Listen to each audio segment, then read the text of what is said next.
ನಮಸ್ತೆ. ಇಲ್ಲಿ ನನ್ನ ಕ್ಲೈಂಟ್ ಪ್ರಜ್ಞಾ ಅವರು sari pre pleating box folding booking ಮಾಡಿ ಶೆಡ್ಯೂಲ್ ಮಾಡ್ಕೊಂಡಿದ್ವಿ. ಸೊ ಆ ಬೇಸಿಸ್ ಮೇಲೆ ಟ್ಯೂಸ್ಡೇ 21 ನನ್ನ ಸ್ಟುಡಿಯೋ ವಿಸಿಟ್ ಮಾಡಿ ನನ್ನ ಕ್ಲೈಂಟ್ ರಿಕ್ವೈರ್ಮೆಂಟ್ ಬೇಸಿಸ್ ಮೇಲೆ ಅವರ ಸ್ಯಾರಿ ಮೆಷರ್ಮೆಂಟ್ ತೊಗೊಂಡು sari pre pleating ಮಾಡಿಕೊಟ್ಟೆ.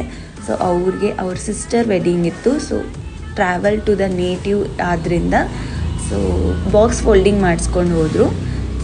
Box folding ಆದ ನಂತರ ಅವ್ರಿಗೂ ತುಂಬ ಸ್ಯಾಟಿಸ್ಫೈ ಆಯಿತು. ಸೊ ಇಲ್ಲಿ ನೀವು ಏನಾದರೂ sari pre pleating box folding sari draping ಟೆಕ್ನಿಕ್ಸ್ನ ತಿಳ್ಕೋಬೇಕು, ನಾನು ಗ್ಲೋ ಅಪ್ ಆಗಬೇಕು, ನಾನು ಸೆಲ್ಫ್ ಕೇರ್ ಮಾಡ್ಕೋಬೇಕು ಅನ್ನೋದು ಇಂಟ್ರೆಸ್ಟ್ ಇದೆ ಅಂದರೆ ತಡ ಮಾಡಬೇಡಿ, ಬೇಗ ನನ್ನ ನಂಬರ್ಗೆ ಕಾಲ್ ಮಾಡಿಬಿಟ್ಟು ಬುಕ್ ಮಾಡ್ಕೊಳ್ಳಿ. ಇವತ್ತೊಂದೇ ದಿನ ಟೈಮ್ ಇರೋದು, ನಾಳೆನೇ ವರ್ಕ್ಶಾಪ್ ಸ್ಟಾರ್ಟ್ ಆಗ್ತಿದೆ. 2 days ವೀಕೆಂಡ್ ವರ್ಕ್ಶಾಪ್ಸು. ನಿಮಗೋಸ್ಕರನೇ ವರ್ಕ್ಶಾಪ್ನ ವೀಕೆಂಡಲ್ಲಿ ಇಟ್ಕೊಂಡೆ. ಸೊ ರಿಕ್ವೈರ್ಮೆಂಟ್ ಬೇಸಿಸ್ ಮೇಲೆ 25th 26th ವರ್ಕ್ಶಾಪ್ ನಡೀತಿದೆ. ಕಾಲ್ ಮಾಡಿ ಬೇಗ. Thank you so much.